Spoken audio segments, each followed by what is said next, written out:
everyone. Have we got fabulous information for you tonight? 15 things to ask medical coding schools before enrolling. The reason this is important is because we get feedback over and over again about people saying that they enrolled in a school and they were disappointed after they started. There were multiple reasons why. Uh, just the other day, we read an article on Reddit, and I was shocked at some of the things that the person had said that they experienced in schools.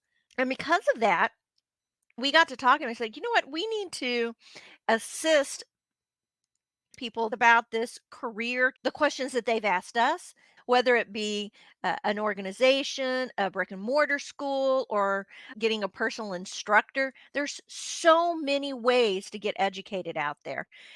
And one way may work for you and not for another person. So you really need to be informed when you get ready to invest that money in your future, or you want to make a career change, or maybe you just want to pick up another credential. For the most part, though, we're going to focus tonight on core credentials. You've decided that you want to get certified, and this is going to encompass people who have been working in the industry for a while and want to get certified, or maybe they are being required by their employer to get certified. Maybe, well, let's see, an example that pops into my head. We had an organization contact us the other day, and they got bought out by another organization, and that organization required them all to be certified. And even though they were in the industry and already doing the job, they didn't have the credential, so they gave them a time limit on getting certified. Now, this is going to be full of blatant plugs. I'm just going to tell you that because we do educate, and we've been doing it for over a decade. And honestly, we're good at it. It's what we do full time. We don't get into selling manuals or selling products. We focus on educating for these credentials, and that's it. So the very, very first question that I get from people asking us about how we educate, as well as reading all the comments on different social media platforms, is what type of coaching is included. For the most part, unless you go to a brick and mortar school and you're getting a degree, then coaching isn't part of what you get. That doesn't mean they won't say they give you coaching, but they don't always define what coaching is or if it's included. I know that there are several organizations that say you can opt out of coaching if you want. And that may be reasonable for you. Maybe you have experience and background and you're driven and you're able to stay focused on your goals and you're able to do research and you think, I don't think I need a coach along the way. That's fabulous. That's great. In some ways, that could save you money. Some organizations will opt to say, hey, if you don't want a coach, then it will cost you less money. However, not many people can do that. And the reason I say that is because most people aren't able to commit. Life gets in the way. Unless you are saying, I'm going to do 2 chapters a week without fail, and my deadline to take a midterm or my deadline to get done and take the last chapter of the last module and take the exam in a specific month, most people just can't do it. I'm not saying that you can't, but high hopes are often dashed when your child gets sick or other things in your life matter. You take on more hours at work. You become the caregiver for one of your parents. You have a bad month of allergies or something. Your car breaks down and stress is involved. It's hard. It's really, really hard. And this is not easy education. It You almost need somebody to hold your hand along the way. So, what type of coaching is included? Is it one on one coaching? Is it group coaching? The other thing that is important along that line is to ask yourself, will I have one dedicated coach? A lot of organizations don't do that. In fact, they will contract coaches or instructors to help you. And let me just say, in my mind, an instructor is who's giving you the lectures. So for us, I've done for the PBC program that helps you set for either the CCS or the CCA and the CPC, those core credentials. Uh, I I would be the instructor and you would hear my lectures, and your coach would be another person that's keeping you on track, just like you're having a coach in a race. They're checking in on you and they're making sure that you're meeting the goals and the expectations that you have to complete the course. So do you have one dedicated coach working with you, or do you have multiple coaches? And is how do you access that coach, which we'll get to that in a second. I would want to know that up front. Next is, how long does it take coaches to respond to your students? Now, uh, this can vary. Even if you're going to a brick and mortar place, uh, I was teaching in a college and I would set up office hours, but I would only give them 1 day a week, and I would have a 2 hour window, or sometimes only 1 hour a window, because I was teaching multiple courses that would be open hours for them to come in and ask me any question that they had. Now, if you're in a brick and mortar setting, you can ask questions during lectures and stuff, but a lot of times you're limited to how much time you've got. And everybody knows what it's like to have one person that's not on board with everybody else and is doing mundane questions, slow questions that they should have already understood. Those questions should be asked outside of the rather regular class room area, especially if it's someone that's just not getting it. You can repeat yourself or you can try to explain multiple ways. And I'm not saying you shouldn't ask questions, but I'm saying that if they're not getting it, then it's okay to say, you know what? Let me round back with you later during your office hour times so that we can just sit down one on one and you can explain this to me in a little different fashion. So, do you have that? Again, little window of time. What if that's during the time you work? Or what if they don't have that? Or it's just difficult to schedule with them? If you're taking your course online, what does that look like? Do you have built in office hour times? Are you able to talk to them on the phone? Is everything limited to access in a forum or via email? And then if it is, you send an email, what's the time frame that you expect them to be able to respond to you? For us, you get a dedicated coach.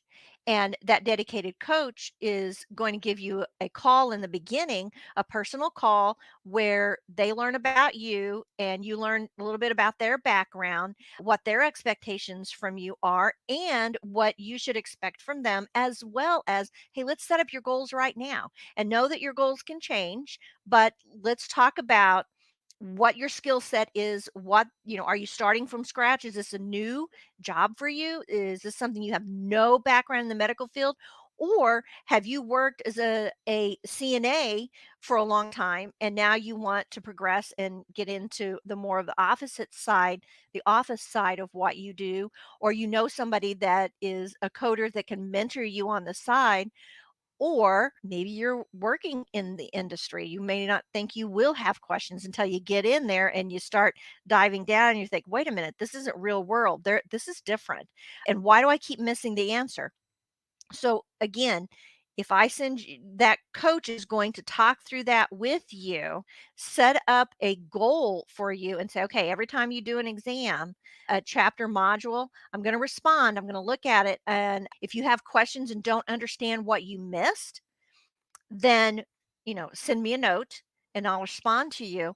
But if you understand what you missed, keep moving forward. I'll know that and we can correspond via your I'll email you, and within that 24 hours, the next day, I'll have gotten back with you. Nobody wants to wait 2 weeks to get a response, especially if you've got a time crunch and you're trying to get through the course by going through 2 to 3 modules a week. Most of the time, you can say, "Hey, a course is gonna take me 4 months." Can you get through it faster? Yes, but you really need to dedicate at least 4 months for yourself, that we've found, at least through our course and all the other people's courses, again, 4 months, unless you're doing a boot camp. So that's very important. How long does it take for your coaches to respond to the students? And what happens if they don't respond in that time manner? What recourse do I have? For us, for example, if your coach doesn't get back to you, it could be something to the effect that, hey, your coach came down with the flu or this or that has happened. For us, then one of the other coaches jumps in and takes over and they'll send you a note. Or you could even just send a message to the help desk and say, "Hey, I sent 2 requests or questions in to my coach and they haven't responded. Is everything okay?" And they're immediately going to go in and track feedback because we monitor everything. But the thing that you want to get across is, am I going to have, do I have a backup coach if something happens to my coach? Are you going to let me know that somebody else is there? Do I have a way to contact you if my person is not responding? I would want to know that. And how do I access my coach? For the most part, now we do everything remote. That being said, you have your coaches, you have a dedicated message line for your coach through the course, and it pops up in our forum. And you can talk to your coach privately, or you can talk on the forum with other students that are in the same, talking right there with you in the course. And if you go back and look at past notes and messages, a lot of times what you're getting ready to ask has already been asked and addressed by the instructor or one of the coaches. So it's pretty cool that you have that. And again, do you have another help desk or a way to check in if there's a problem with anything, just as that backup? And will you get a response? Is it monitored? So how do I access my coach? Do I get to call them? Do I get to email them? Is there a forum? Do I have to wait?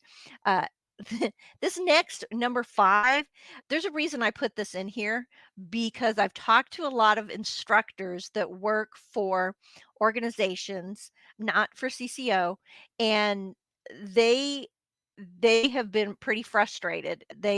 So ask if your coach is paid by the hour or are they salaried? Now, you think, "Why do I that's none of my business." Well, actually, it could be because there are certain organizations out there that, if you get their education, their coaches are paid by the hour, and they are limited to how much time they can spend.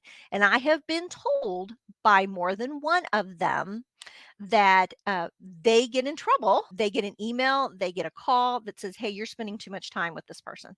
Or we're not paying you to spend an hour with that person. They should be able to get it, and you should be able to answer the question in one email or two emails or in 15 minutes.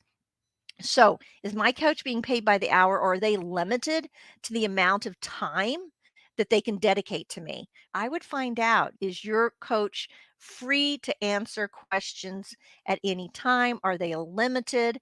And who's my coach going to be? Do I know ahead of time? Am I gonna have multiple coaches, or is there one dedicated to me, which we've already talked about that. All right, so let's talk about, the course itself. Number 6, how long do I have to access the course?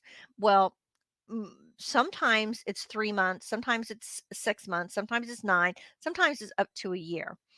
Uh, we have found for over a decade that our regular PBC course that helps you, most people are taking the CBC, 4 months is pretty standard, even if you don't have a background in medicine.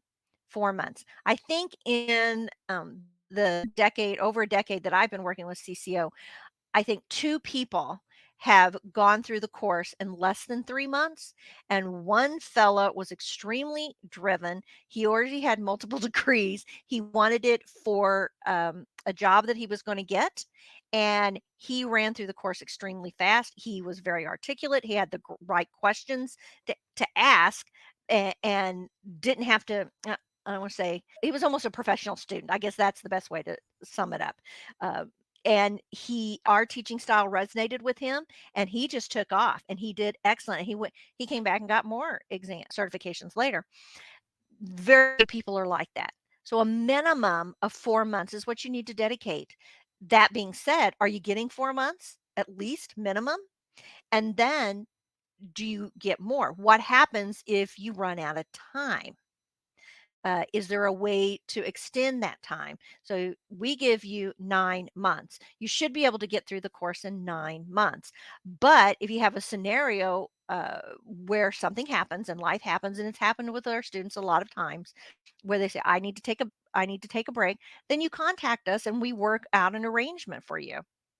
Um, so is there um, an access point? Make sure you're very clear and you understand when that is. And if they say they give you, say, 9 months, does that mean I have 9 months with my coach? Does that mean I have 9 months to access the content? So on. So get that very, very clear. Number seven, is there any way to extend access to my course after it expires? Almost everybody's going to give you this. If you need more time, yeah, you can pay for that and extend the coach as well, but find out how much it is. And I'm not going to quote prices and stuff for you because we want this to be evergreen, but it's pretty nominal to be able to go and fulfill the rest of the course requirements so that you can set for the exam. Number eight, will your course help me remove the A off of my CPC credential? Yes. Now, not all courses will do that for you.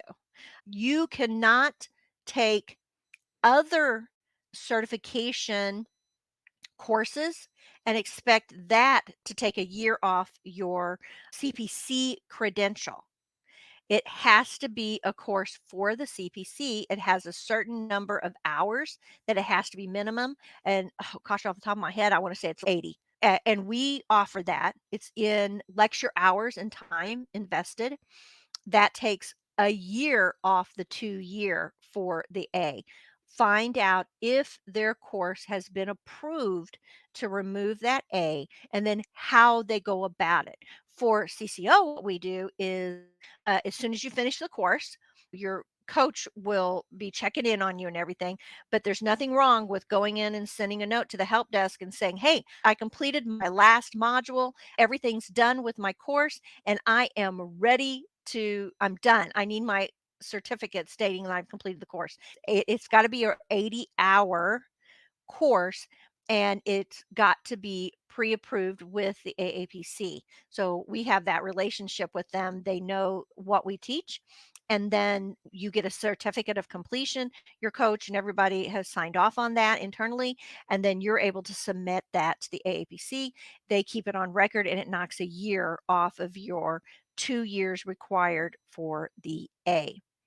Number 9, how does the course work? Oh, going back to number 8, that's a good point. We have an internship. So on top of having the 1 year A knocked off, and a lot of courses qualify for that. But we have a little extra in there. We offer an internship for people that have passed the exam, and once you're certified, if you qualify, you can work with us. You have to take an exam with us and work as an intern and work that other year's worth of hours, and that'll knock the other A off. Not everybody, not all organizations or places that you go to school, absolutely brick and mortars don't do this. They aren't set up for that. But so ultimately, you could get the 2 years knocked off with us, 1 year for your coursework and a year of internship after you have passed your certification exam.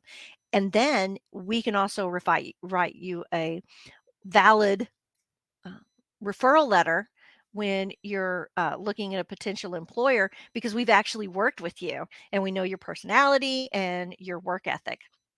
So, moving on to 9, how does the course work? Well, you need to know what type of a format is it. I can't tell you how many times I've heard that they're all excited about the course. It's a reputable organization. They get in there, but the lectures are so dull, you think your head's going to explode. We know for a fact one of them used an automated system that read the lectures word for word off the slide deck. What's the difference in that than you just looking at them yourself, right? So, does the course have a live person giving the instruction? And for our PBC course for the CPC, you get me. So if my personality and my voice doesn't resonate with you, then we're probably not a good fit because all of the lectures are going to be me talking to you and explaining what you need to know for each of those modules. Also, I would think that in the course, you want to make sure that you like the person that's being your instructor. Again, if you find me annoying, then you're not going to enjoy listening to all those over 20 modules of me explaining how to do E&M coding. Also, is it live lectures? Is it recorded lectures? For us, not only do you get the lectures that often were recorded live, but you get a transcript so that you can go back and read it. You get the slide deck so that you can go back and keep it for your notes and you can make notes on. You also get a place to ask questions about each module. So your coach, I'm in there, as well as other students. Now, you can talk to your coach privately if you want, but you can go and see what other students have asked about that module. For the most part, everybody asks the same questions, but not all the time. So it's fun to get in there and see what's being asked. It makes us better at educating because I know that, hey, I keep getting this question keeps coming up again and again. People are talking about it. That means I'm not explaining it well enough in the lecture. We may need to record another little short blurb, pop it up there as a bonus to flesh out that concept because they're missing it. Or it may be a concept that we did a YouTube video on. And then the behind the scenes people can just say, hey, here's a link to this video. We're going to put it in that module for you. And you can jump out to YouTube. It explains it really well. So our education and is fluid. If we see something that's changed in the industry that needs to be added, like telehealth, for example, we'll go in, we'll add that content to the existing course. Or you ask them, is this course set in stone? Is this the same course that somebody got 5 years ago? What's been upgraded? What's been changed? Are you going to have codes from 2 years ago in the course? And let me tell you what, students catch that very fast. Number 10, is there live interaction group calls or is it self paced? Everybody predominantly self-paced. Now, if you go to a brick and mortar, then it's not self-paced. You have dedicated times you have to be in class. If you take an online class, you may have live interaction like we're doing this live. We do live interactions because we have two live lectures almost every single week. One is dedicated either to our CCO club or our students exclusively, and the other one would be like this CCO Live, where people give us topics and then we flesh them out. So, yes, there is opportunities to talk to me live. There's also opportunities to connect with if we have a guest speaker or something come in. It is self paced, our course is, but you get a coach and your instructor checking in on you and answering your questions. And then is there groups? We have the modules that you go through and that you can talk on the modules amongst each other and give each other feedback. You can talk privately to your coach if you want. If you're too, some people don't want to see them ask a question or they may think they're silly, or maybe the question got answered and you still don't get it and you don't want to ask again on the forum within that module, then you can go in and send a private message to your coach. So it's very interactive. We do have some group calls for like corporate education and things, but that's not traditionally the way that we do our courses. But again, if you're interested in corporate education, we have that as a on the side, and that's a different way that we offer our services. Let's talk about the extra perks that could come with a course, and you need to find out.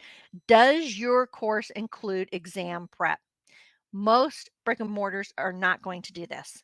They are set up to educate you in how to code. You're a lot of times taking other courses, computer courses, business courses, and stuff along the way. You're getting credit for it, and it um, they may have a final for passing the course like most college courses do, but their intent is not to get you ready to pass the certification. You get done with your course, congratulations, you get your certificate or your diploma, and then it's all up to you to get certified. Some brick and mortars will offer a certification, and it's usually this certification that they'll pay for because it costs them like $50 or $90 per person, and it carries absolutely no weight in the real world. It's not recognized by anybody. However, the the thought process by them is, and I've heard the deans of different colleges say this: we have to give them something to validate that they've succeeded at the course. So we pay for the certification for them. It doesn't matter that it doesn't do them any good, but it makes them feel good that they took the certification. So find out about that. Uh, you want to make sure that you're being prepped not only to learn the content, learn how to code and properly abstract and translate and the CDI aspect of it, but in addition, that their goal is to help you get certified. Because if you're not certified, you're not hireable. And therefore, for us, we are going to really invest a lot of our time in not only educating you on the content, what you need to know, the guidelines and the rules and how it works, but we also are there telling you along the way, this is the type of test question that you're going to get. These are the things that they want to know that you know. And then we separate. This is real world. This is for testing. When you get into the real world, you've got multiple payers that you're going to be dealing with. The exams don't think about that. They just want to know that you know how to apply the modifiers properly and that you know how to include laterality when it's not in the code description, etc. So find someone that's going to be invested in confirming that you're going to get certified, and ask them, what do you do to help me get certified? And that leads us into number 12. Does your course include practice exams? And most people say, yes, you get a final. Because if you buy from an organization a pre-made uh, publisher content, it comes with a final because colleges, everybody thinks you got to have a final. So they'll come with a practice exam at the end and they call that their final. However, you want to know who created that practice exam. Is it a practice exam that is equivalent to the certification exam? Or is it just a practice exam saying over the content that you learned through your time at their organization or facility? Because it's two separate things. What we offer is we offer multiple practice exams, and then on top of that, we have ways for you to get additional practice exams. We're very upfront about saying you want to take as many practice exams as you can get your hands on before you set for the certification exam. And we'll let you know other practice exams that we vetted that would be good for you to take. Now, we're often told that our practice exams are harder than the CPC certification exam. And we pride ourselves in that. We really drive home those guidelines and those concepts that we know that not only do you need for testing, but you need in the real world. It's very important too, which is noted here. Look at your local job area for popular certification organizations like AHEMA, the AAPC, and also QPro. That's one we've vetted. And when you look at certifications and what's going to be the best for your area, he also put a note in here. End of semester final is not a true practice exam. The book created that just to give you something to say that you've gone through your course. And you can see a free practice exam that we offer on our website where we have freebies. We give a lot of free tools. We have multiple free practice exams within that genres, like if you're going to do risk adjustment, if you're going to do inpatient, and so on, or if you want to just focus on ICD-10.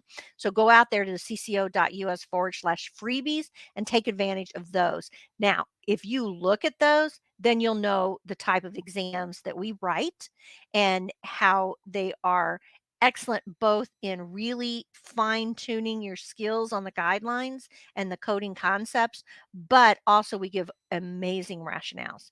They're hard though, trust me. And if you don't know you're ready to test, you go out and start taking some of ours. So, does the course include practice exams? And you want practice exams for the CPC. Number 13, does the course questions include rationales for missed questions? That leads back to what I had just mentioned also. It's one thing to tell you how many you missed or even to tell you what questions you missed, but it's another to give you a rationale. And we have prided ourselves at CCO for years in our rationales, not only telling you why B is the correct answer, but why A, C, and D are the wrong answer.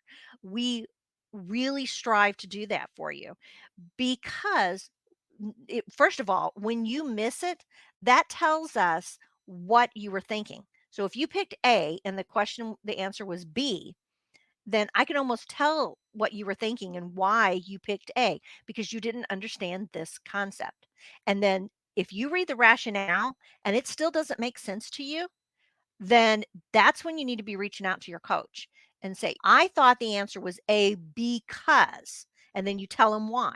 And then they say, well, when you read the rationale, you saw it stated, yeah, but I don't understand that. Well, the reason is, and then they flesh it out for you. That's what a coach does. So, in my opinion, it's better to miss a question and really not know and to look at the rationale. Okay, so you miss it, you've got the rationale, and then you have your aha moment. Oh, I see what I did. The rationale explains it. Or that it doesn't explain it clearly to you. You reach out and have it explained, and then you have your aha moment. You're not going to forget it then. So I like it when my students miss questions. Uh, because if they do, then I know that they either missed it because it was a fluke, they just read the question wrong, or that I didn't explain something clearly enough to them, or they're not getting the concept on how to look up the code or the guideline that drives that. They don't understand the disease process because some of the information, and we'll see this in the form, how am I supposed to know that's the right code? Well, because you have to understand that the word that you're looking at is actually an occlusion. So an occlusion is an obstruction, so on and so forth. So again, we're able to flush that out for you, and it resonates with people to have that type of explanation, not to keep contacting your coach saying, I don't understand, and them not give you feedback that's interactive. So, do they require does the tests that you're given include rationales?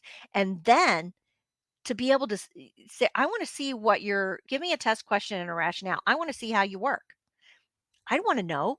So if they can't offer that to you, like we give you those freebies so that you can say, oh, wow, these are really hard, but that rationale really explained everything in depth. I think I could get through, I can make it through that. How do you handle new year code changes and are updates included? This is really important. Um, every year we know that our codes change. In fact, now our codes can change twice a year, especially with ICD-10, new codes are dropped. And about the fall, when the fall starts, that's when everybody starts talking about the code changes. Well, we update our codes actively within the course. That being said, if you're in a transition year, so you start in one year and you know you're not going to test until the next year, then all those updates are given to you. You don't have to worry about that. Now, could you have to buy new manuals? Yes, regardless, you need to test in the year manuals that you plan to test in. So if you're going to test in this year, then you want the manual for this year. If you're breaking it up, that's an investment you got to plan for. Let's see, Candace has something here. It says, I have a medical coding specialist certificate and have experience, but I know I need to go back over some material. Does CCO have an exam prep course like the APC? And are you accredited? Which is better, the CPC, the CCS, the CCA? I'm interested in risk management coding as well as outpatient coding and becoming an auditor. You can answer afterwards. Candace, yes. I can say pretty much yes, yes, yes, yes. However, some of that stuff is information that I'd love to talk to you about. So if you send a message into helpdesk@cco.us, and we'll get in contact. You are set up. It sounds like you just need a little extra help. The exam prep, we do have exam prep. In fact, Laureen, who owns CCO, she sold her course that she first created to the AAPC. You may not have known that back in the day. And the exam preps and stuff that she came up with, the BAT technique and stuff, that all was back in 1999. So we've been doing it that long. Let's see. Rosemary says, is it necessary to have an AAPC membership uh, in order to register the year off the A status? Okay. Yes, and the reason I would say that is you can't test and get certified with the AAPC without being a member. So to get the A knocked off, you do have to be a member with the AAPC. I hope I'm answering that question correctly for you. Clarification, we are not accredited. I was going to mention that and it almost slipped my mind. But neither is the AAPC or most online schools. To be accredited, you have to be a college university. There's a whole bunch of criteria to be accredited. Most people that offer education for the certifications are not accredited. If that's all you're getting is the certification, just know that.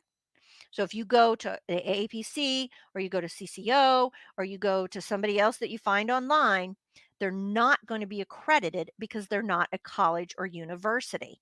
If you go to your local community college, they have a degree or certificate program, then you're going to get accredited college hours. It takes 60 hours to be an associate degree and 120 hours to be a bachelor's degree. So, again, that's a different entity. Unless you're associated with a college or a university, you're not an accredited program. And CCO is not accredited. That's a lot of hoops to go through to become an accredited entity. And you're not going to find a college or community college that only teaches medical coding and billing. They will teach multiple different degrees. See, accreditation also means you're paying college prices, six to $10,000. Now, I'm not saying getting a degree is a bad thing. I'm thinking that's an amazing thing, and especially if you're going to get into leadership. But you don't need a degree to get the CPC certification exam or to work as a coder. All right, let's get back here to see. We talked about the rationales. Number 14, how do you handle new year code changes and updates? Are they included for CCO? They are. Most courses, I would say they're not, because we have developed our own course. Now, yes, we use a publisher, we use different textbooks for our programs. We do not use the AAPC's program. We've used the same one that I taught in when I was teaching at the college, which is an amazing textbook publisher as well. And we've vetted it through the years, and they're a fabulous textbook. But that we also are on top of any changes that happen, and we load them in to the course itself. People that don't have the infrastructure and the background and support that we have at CCO may not be able to do that at all or very efficiently. So they're just a standard package deal that they're getting from somebody else. And then they teach you that content. They make you buy the book, and then they use the lectures that they get from the publisher, and you just go through it at your own pace. Whereas we don't do that. What we do is we do get the textbook and the content from the publisher, and then we take that and put our touch on it. So, yes, we do get slide decks from our publisher, but we go through and completely transform them and make them our lectures. They're talking points. We think, oh, that's good, but they left out A, B, C, and or I want to make sure I give this example or that example. So I would say it is a marriage between what the publisher offers, which is really good, and what we bring to the game with our experience and background. Number 15, will your course teach me how to mark up my manuals for testing and work productivity? Um, Yes, you want to ask them that. First of all, not only do you want to mark up your manual to prepare yourself to test, because it's a time test. You want to be thorough, you want to be efficient, and you want to make sure you know the guidelines and give yourself little notes regarding the guidelines and references in there. Uh, but we have been doing this since the 90s. So Laureen came out with the BAT technique in 99. And there's a great video on YouTube about that. Uh, so we've been doing that for a long time. And we do the CPT manual as well as ICD. Some people just show you how to do, they've been taking our how we've done this through the years. It works so well that you'll see all other people teaching it and giving it wonky names and stuff. But it's the BAT technique that Laureen developed in 99. W but it is really, tested, and it rings true on what you need to be effective, to be efficient, not only for taking the test, but it's extremely valuable when you get out there in the real world. I was just on a lecture, with DeVry, and they had multiple employers on there, and they were asking them, "What do you need? What are you looking for?" And one of the ones for a major hospital system said, "I want my coders to still be really good with their books, their manuals." He said, "Yeah, we give them an encoder, but I want them to be able to use their manuals." And I thought that was brilliant because I don't use a hand manual very much. I use Find a Code, but I'm not in there doing production coding. So yes, ask them, "Are you gonna show me how to make notes? And how clearly are you gonna show me?" So you can go in and look at our BAT technique and you see examples of how we've done that. And now it is not meant for you to do word for word, line for line, but we give you it that way if you choose to do it that way. You need to morph it and make it your own. Do you have to use the same color we do when you highlight? No. If you like a different color, use that, but be consistent. And we talk about that, and we have additional bonuses on the BAT technique built into the course. So not only are you learning to code, but you're learning to test, and we're giving you the tools that you need to do that. And if you're looking at getting education, you need to ask them if they're willing or they are capable of giving you that extra. So I came up with a bonus. That was the 15, but then I got to thinking to myself, hey, there's more. Could you provide an illustration of your instructor's teaching style and the educational format that you employ? Because we have so many people that go and spend a lot of money getting education someplace else, and where do they end up? Back at us, or at us, because they found us, quite frankly, on YouTube. And I would say 90% of the time, if somebody's coming from someplace else, it's because they found us on YouTube and they said, "I really like the way that you teach." They like that we're passionate about what we're doing, that we enjoy what we're doing, that we're engaging, the way that we answer questions, the style that we use in giving examples. I know my students are probably sick and tired of hearing me talk about my children, any disease they have, or diagnosis, or problem they have. I use them as an illustration. I'm always asking my family members if anything happens to them. I have that X-ray. Can I have that op report? I'll redact it. But my students would really love to see what's wrong with you because it's unique. And that works. They like that. And then if you can't see the way they teach or even meet them, you may not be able to meet them in person, but you don't have anything but a phone call or even an email to give you an idea of what their course is like, then why are you investing that much money into them? That's like saying to a car dealer, "I want a Corvette." Okay. Then you say, "I want a Corvette, but I don't care what year, but I want it to be blue." Okay. So they go out and get you a blue Corvette, and then you find out that it's a 80s model that isn't the body style that you like. It's all pointed and everything, and you were really hoping to have that classic rounded Corvette. And then you get there and you realize the upholstery is not in good shape. The brakes not been changed in a long time, and it's got dry rot all around the windows. And you're thinking, "Oh my gosh, they got you what you wanted," but you didn't get to see it beforehand. You didn't get to test drive it. And with CCO, you get to test drive it because we're all over YouTube. We give out. at least 2 live lectures a week, maybe more. You can join the CCO club and get extra bonus content. You can see our transcripts, the replays, you can get CEUs, all of that stuff you're able to try. In fact, we have over 1,100 videos on YouTube. It goes back, you have to really pay attention, guys, because some of those go back a decade. And then you can see different hairstyles that we've had and stuff, but the content is still good. And I think the number one thing that comes across is that we're passionate about what we do. We have been narrow focused on just dedicating ourselves to education, helping people understand the content, how to code, how to get other certifications, especially risk adjustment. You know, I'm passionate about that, and helping people build their career, stack credentials on top of each other. And then we're very engaging in saying, we want to know what you need.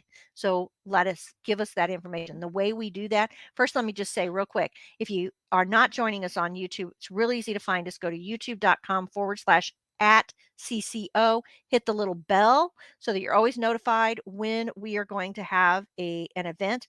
We often do live events. We do live events and then for some things, and then they're exclusive to the club. So if you don't catch it live, you're only going to get an intro or part of it because you got to go to the club to see the rest. But all of our CCO lives stay up. And like I said, they're engaging. We get to talk to each other. So very easy to find youtube.com/at CCO. Tell your friends, your colleagues, your peers, especially if they're thinking about getting certified. Elizabeth says, I chose to get my associate's degree because I thought it would look better on my resume. I do not feel prepared for production coding, so I think it was a mistake.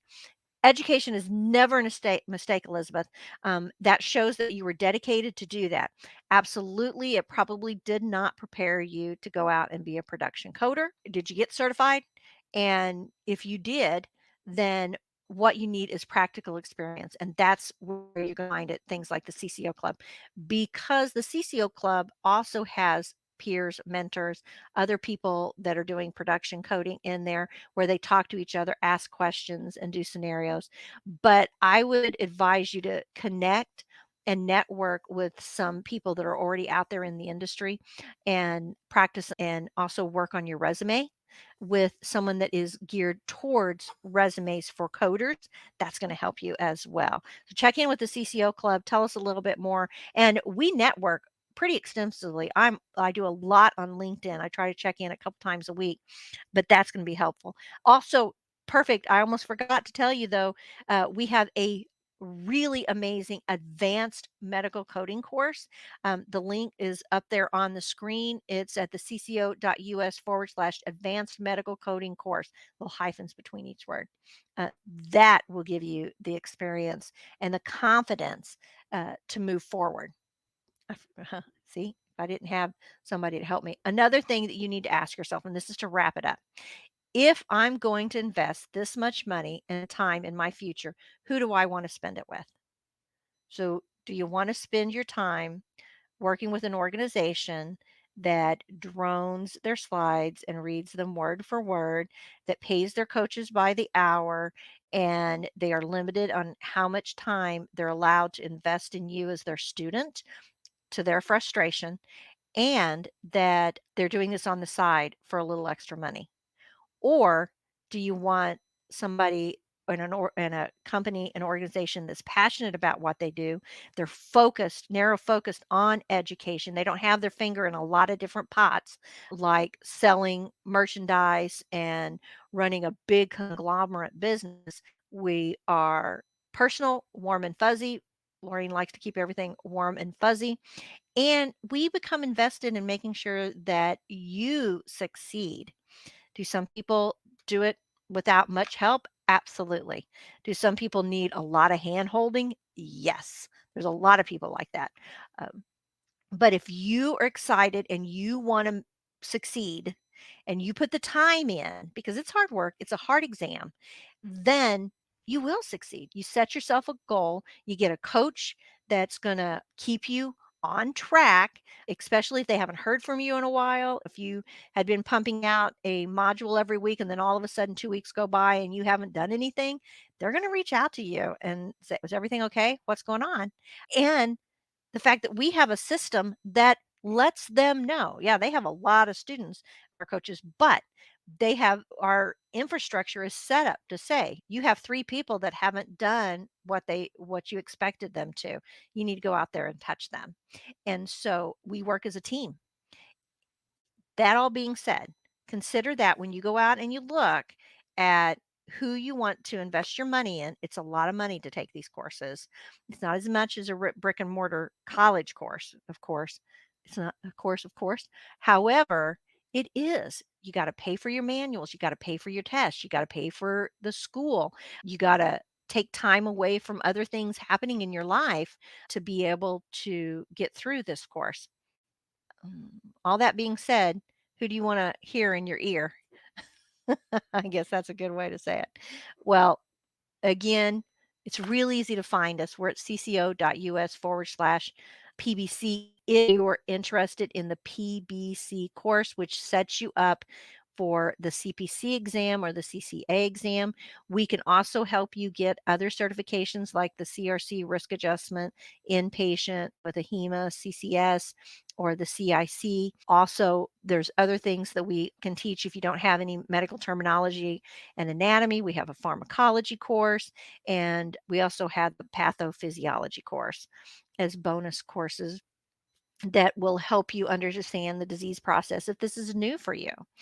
Invest in yourself. And on top of all that, we have the CCO Club where you can continue to get your CEUs. If you really like what we do, how we teach, and our personalities, and there's something you would like to know more about, let us know. Go to cco.us/topic hyphen request and tell us, hey, I need help with interventional radiology. Okay. If I don't have all the answers, I'll connect you with somebody that does. Or say you want to know the difference between hypertension and pulmonary hypertension. We can do that. I can explain what the differences are. Uh, we're here to assist you. If you do not tell us what you need, mark my words, I will give you the information I love to talk about, and it will predominantly always be a disease process, ICD-10, or risk adjustment. That's great if that's what you love. But if you're having problems with, say, vaccines, we did a whole lecture on that. And I think it's either in the club or it's on YouTube. We do E&M, we do updates, which are going to be coming soon. Um, Come to us, let us know what you want. We'll do the research, we'll regurgitate that knowledge that we keep in our little gray cells for you. And hopefully your our style resonates with you. To wrap up, guys, know that we love it. We think learning is fun. We want you to be excited about the career path you've chosen. So come to cco.us, share with your friends. We don't advertise. We do word of mouth and we give out free content, hoping that you guys are going to share and tell other people so that they'll come to us. Word of mouth is a lot better than us paying for ads. We get better students that way. They're happy to come to CCO. All right, guys, that's enough. I'll keep talking and you'll get tired of hearing my voice if I don't let you go. Until next time, have fun and we'll see you hopefully in the CCO club in the future. Bye guys.